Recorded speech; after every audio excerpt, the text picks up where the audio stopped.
Welcome everyone. Today we have an AIC guide for Arknights Endfield. Looking behind me, we're definitely not doing this. So this is actually one of the posts on Reddit. This is some of the advanced AIC programming and also setup we'll be learning as we progress through the video. So we have a lot of beginners notes and also tips and also advices to help you guys getting started with AIC. But I want to show you guys what is possible. You can see there's some very complex system that this is not even the start. This is probably the mid game of the AIC. So we'll be going through a lot of notes to teach you guys the basics of AIC. What are the currencies? What are the usage? How to level up? How to unlock certain systems? And what are the basics of each of the categories and how they can be used. I will then go back to my game to teach you guys how to rotate your AIC, how to manage it, how to convert that automatically into your storage so you don't have to pick them up, and what happens when they get overfilled. And finally, of course, we go through how to use blue plans and how this can help you save a lot of time to build your AIC. We'll be building one live on the video to show you guys the basics of everything you need to know with the AIC program on day one and also on the first week of the setup. So this guide is a step-by-step guide, and this is a part 1 to introduce the AIC program and everything you need to know to get a good start, and then we're slowly building into something like this. So stay tuned for the future guide and also make sure you use the timestamps below for different parts of this video. So coming over to our notes, usually I like to make notes as I learn about the parts of the game. So the first part is related to using the written or the screenshots notes we have over here. Now, one of the first things I recommend in doing, even though myself don't like to do a lot, is actually doing the AIC tutorials. Now, there are a number of things that you can be getting from the AIC tutorials. You come over to the AIC plan and come over to simulations. As you unlock new features of the AIC perks and also talent tree, you'll be able to gain additional templates and also more templates and also more perks and also abilities, including unlocking certain systems. Once you have unlocked those, you can then come over to the simulations, which will provide you with additional plans. You can see I have completed a few. There's a few I don't think I need to complete right now, but there's a few that I do want to complete for additional rewards. And over here, one thing I do want to share firstly is that how are you finding and how are you unlocking the AIC talent tree? So as you progress through the game, you will be looking for the yellow balloons. But I have noticed at the start of the game, you cannot interact with those because you do not have access. Please do be aware this is not a bug. This is a part of the game that only once you achieve a certain stage of the story, you can go back for all the balloons. I'll be sharing interactive map guides and also places where you can find those balloons. But at the moment, if you're looking for the balloons to unlock your AIC talent tree, it is available on the minimap and it is also highlighted. You can go to all the balloons and backtrack the balloons you have done in the previous regions. So if you go to the previous regions, you can also see the balloons. And now pretty much cleared all the balloons in this region. So make sure you progress the story long enough to unlock the balloons, and once you interact with the balloons, you can then unlock your talent tree. This is quite important because a lot of the unlocking and also systems of the AIC is related to the talent tree. This is why I want to focus on this. Now, coming back to the AIC simulation, you go to the plans, go to the simulation. There are some tutorial simulations that is a must do because of the story and also because of progression. As you do those, you're going to notice there's rewards and also bonus reward. Notice that most of the parts I have completed the rewards and also bonus reward. There was one time I was too rushed and I didn't complete the bonus reward. While you're doing the simulations, make sure you spend some time to actually complete the bonus rewards because this is like double the rewards. And it does build up once you do 10, 20 of those. It's like 150 or 300 bonus aura barrels because of this. Now, we won't go into one of the simulations, but I'm sure you guys have done those before. Some of those simulations will actually provide you guys with blueprints. And this is one of the bigger parts to save time, and also for the beginners, this helps a lot. I'll talk about blueprints very soon. But let's come back to the written notes. Now we talk about the important parts. The blueprints will help you save a lot of time. And we talk about how to get the talent tree, of course. So let's come over to the AIC basics. So if I go to my AIC system, you can see currently we have a number of things that is coming from my bag. So I've been dragging things onto my bag, and this allows me to do the AIC setup. But there's an easier way to do this. If you go to the top view, You can see there's a summary version, and top view is actually very good.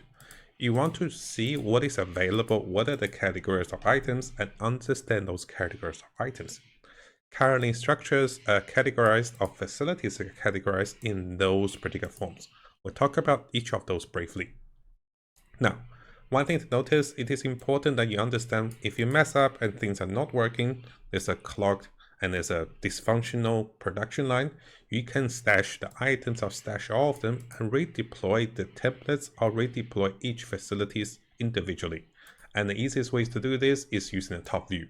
Because top view, you can drag around, move around, you can take away the entire production line, and then this will halt production. If something goes wrong, you can reset your AIC program very quickly because of this, and there's no cost in doing this multiple times. So, the first combination that we understand as we go through the tutorial of the game is the depot access and also production. So those are the category of items that you see over here. Come over to the production, you can see the production relates to refining, shredding, fitting, and also molding units. There's definitely a lot more.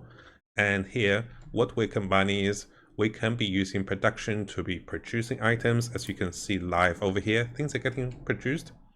And then they're getting shredded, they're getting fitted, and they're getting refined. It's important to understand that the items you are fitting in from the production, this is the outgoing item, and the item that is getting refined or produced, and then the items getting further produced, you need to match the right items. When you're using the templates, which we'll talk about very soon, if you're not using the right items, then it doesn't work. So you have to match exactly what the template wants. So for example, if you're using a recipe to do the anthracite dust, and then you must feed in the purple ores over here, and you can see the examples over here. Now, there are a number of ways to increase access points, including the depot loaders. Those can be very good and to min and max. You can see currently my structures are not min and max. This is just from the blue plans. I haven't min and max the roots and also the pathing because I was getting overfilled with 8,000 maximum cap of items after one night of sleep. We'll talk about how to deal with overflowing as well. Now, templates are great. We'll talk about templates very soon. Templates allows you to quickly enable a plan and also setup, and if you do not have the necessary components, you can be crafting those on the spot as well for the template.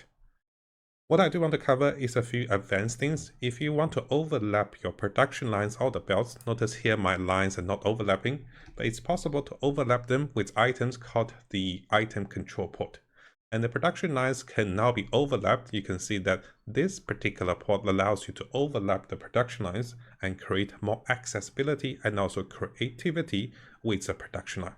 At the moment, we don't have to rush for this, but it's important to know this is doable. Now, as we keep going, all the production lines that's outside of the grid will require power. This is why the electric pylon with its coverage is actually quite useful if you are happening to build outside of the production line. So notice this is the line. Once you go outside of it, you will need electric pylon and also relay towers. This can be improved in the future as you get higher ranks, combining relay towers, electric pylons.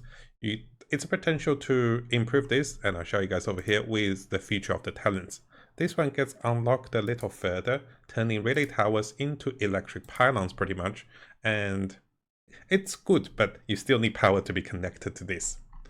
In order to check what powers are connected, you can see lines that's coming through the core of the production line, and this is what are the powers getting connected to. In terms of the extra building structures, if you have built a lot of structures, you can start to see the energy, usage. Right now I'm at 90 and also 200.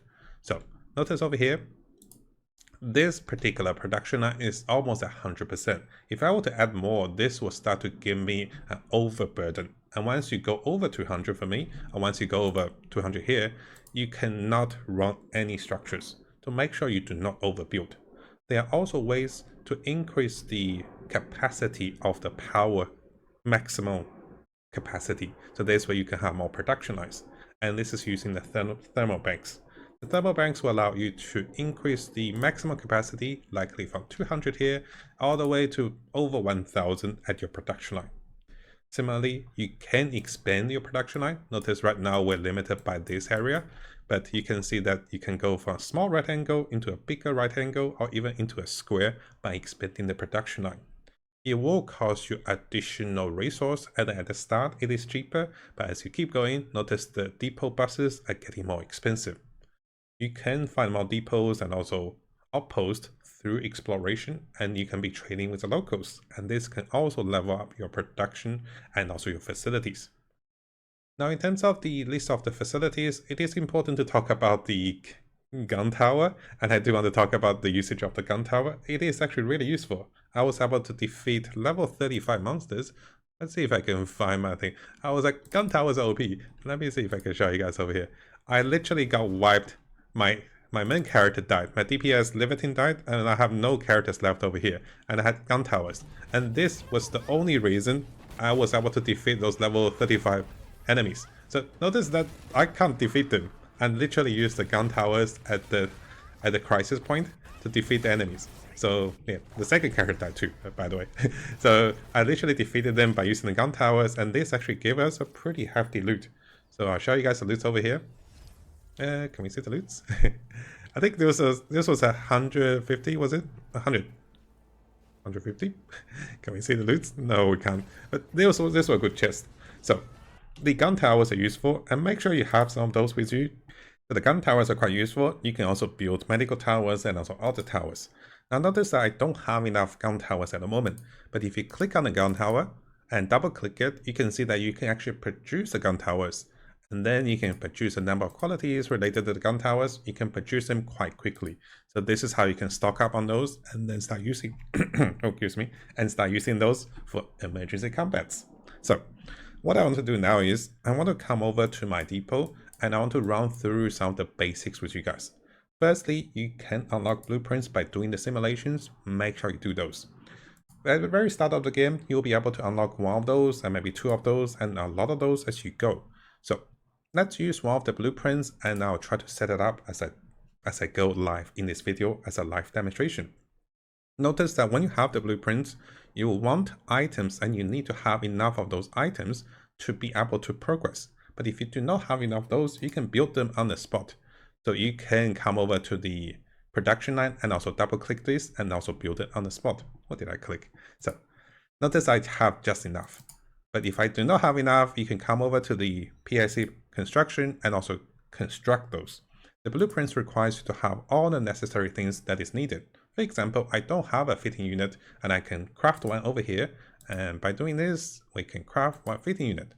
Now I have a fitting unit and this allows me to use this blueprint. Similarly for this one, I have everything that's needed. So we're going to click place on blueprints and this should be matched correctly when it lights up. And if you match this correctly at the output of the production line, notice if I match here, it doesn't match the output, right? If I match here correctly, notice that this can be produced. But notice there is also a capacity limit and I have just increased my capacity to 100%. You don't want to exceed 200, but you can use the thermal bank to counteract this to increase the capacity. I like to use the top view version and this allows you to see what's happening and this is quite important. So now that you place the template, this is a great one because it's very fast. The next thing you want to know is you want to get the output correctly. So notice here, we have a few structures. I'll try to show you guys from the top view. This structure is a limited access one that allows only the refining unit of the purple ore. This one wants the yellow ore. So make sure you match the correct production output so that this can be progressing. So let's do this on this moment. We'll be switching this, clicking this, and notice that this will start to flow. And we'll do the same over here. Excuse me. And get the yellow ore. And this should start to flow. Now, once this flows, notice this is not flowing. So make sure we get the limitation going and it should be flowing. Let me have a look over here. So over here, you can see we're running into one of the problems with the production line. So notice that the purple ores are not flowing. So there are three things. Firstly, the ores need to match the components over here. Secondly, the recipe has to match the components over here. So if I click the recipe, make sure the recipe is getting loaded. I can drag the ones over here, get the recipe going. And here we also have a clocked item. So I can try to fix the port over here. Let me see if I can show you guys live over here. So there's a clocked item over here. I kind of want to take away this so it doesn't clock the port. Notice that now the purple also flowing. So this template production line had a little hiccups, and the important thing is to make sure the output is right, the control unit is matching, and then the production line over here is also matching. To follow from this, what you're going to see is I am producing items, but my items produced, no one's taking them. So here I can take them manually. I can take one, I can take two, but that's it. I can't take it automatically, but can I? So it's important to do the tutorials to understand this part, because even though you have the templates, it's not teaching you enough of the basics. So what I can do is I can create, this is not a min and max production line, by the way. This is just a production line to show you guys what's happening. I can create a belt that fits it in back to the system. So what I just did was, instead of just leaving the items out here, I can create a quick belt that fits back to my production line, and this will automatically store those items instead of having me to come and pick them up. Now, surprisingly, one of the reasons items got clocked even when it's clocked onto the transition belt is because of this. And I only found out this morning. I was like, how is my item not working? So notice that my second machinery over here is clocked and it's not taking those particular items. I'll show you guys over here. And it is not taking the items into the production line. So this is the reason behind it, and it took me a little bit time to find out. So here, if I come over to my AIC system, to the regional development, what you're going to see is I actually have too many of one particular item. This particular item is getting capped at 8,000. The reason my production line was clocked and it's not moving is because this item is capped. So this is the second thing I want to share with you guys. Once you have started your loop, you want to come over to this section, to the regional development, come over to the outpost management, and you can be trading the excess items you have. Notice this item I'm currently having is at 8,000. The other items I'm having is still getting produced at 5,000, and it will be capped at 8,000 as well. But what I can do is I can be selling some of those items. So before I selling those, you can see the production line is not moving because we overflow. But if I manage to sell them, there's a multiple reasons I could sell them. 8,000, and let's say for for 5,000. Not only can I sell them, I get experience, I get stock credits, which we'll talk about in the next video, how to double your stock credits, because I don't have much over here.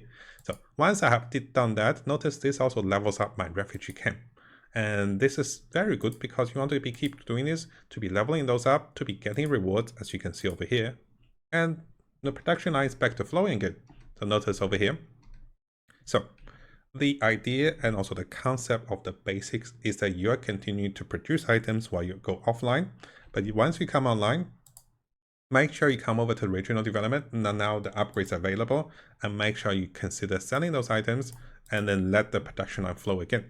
So notice I just sold the majority of this item. I can also sell the rest of this item. So those are the two items I'm currently producing. Not producing a lot because making too many videos and didn't play enough, but you can see the idea behind it. Of course, we can be leveling this up, and it's important to follow those quests and continue to level up each of your regional development.